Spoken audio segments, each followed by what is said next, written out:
আমি বক্তব্য রাখবো না, বক্তব্য রাখবেন আমাদের সদস্য আহ্বায়ক।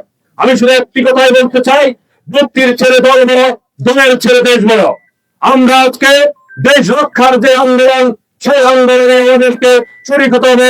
প্রত্যেকটি বাড়িতে গিয়ে গিয়ে আমাদের মা বোনদের কাছে যেতে হবে। আগামীতে আমাদের যে নির্বাচন, সেই নির্বাচনে দলকে বিজয়ী করতে হবে। আজকে আমরা দল গোছানোর জন্য মাঠে নেমেছি।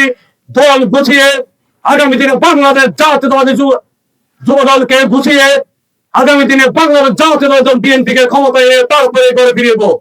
সঙ্গে উপস্থিতি, হতাশার কিছু নেই, আলো আসবেই। আজকে যারা হতাশ, আজকে যারা মনে করছেন আপনাদেরকে মূল্যায়ন করা হয় নাই, অবশ্যই আপনাদেরকে মূল্যায়ন করা হবে। আজকে এটা হচ্ছে একটি সম্মেলন প্রস্তুতি কমিটি। এই কমিটি করার কারণ হচ্ছে তৃণমূল পর্যায় থেকে দলকে সুসংগঠিত করা। এই কমিটির কাজ হচ্ছে আপনাদের মাধ্যমে সদস্য ফরম পূরণ করা হবে, ওই সদস্য সংগ্রহের মাধ্যমে ওয়ার্ড কমিটি করা হবে, ওয়ার্ড কমিটির মাধ্যমে ইউনিয়ন কমিটি করা হবে, যেখানে থাকবে না কোনো বাইরের লোক।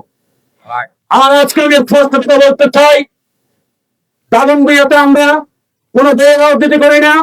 আব্দুল মিন্টু নাই, আকবর নাই, মাহবুব বিধান নাই, মনসুর ভাই, টিপু ভাই, প্রদীপ ভাই, আমরা সবাই আমাদের সাথে নাই। তারা আমাদের ঐক্য বিরোধ করবে, আমরা যুবদল তাদের সাথে নাই। আগামী দিনে বাংলাদেশ জাতীয়তাবাদী বিএনপিকে যদি ক্ষমতা আনতে হয়, ঐক্যের কোনো বিকল্প নেই। ঐক্যবদ্ধ বিএনপি চান, আমরা দেখান সবাইকে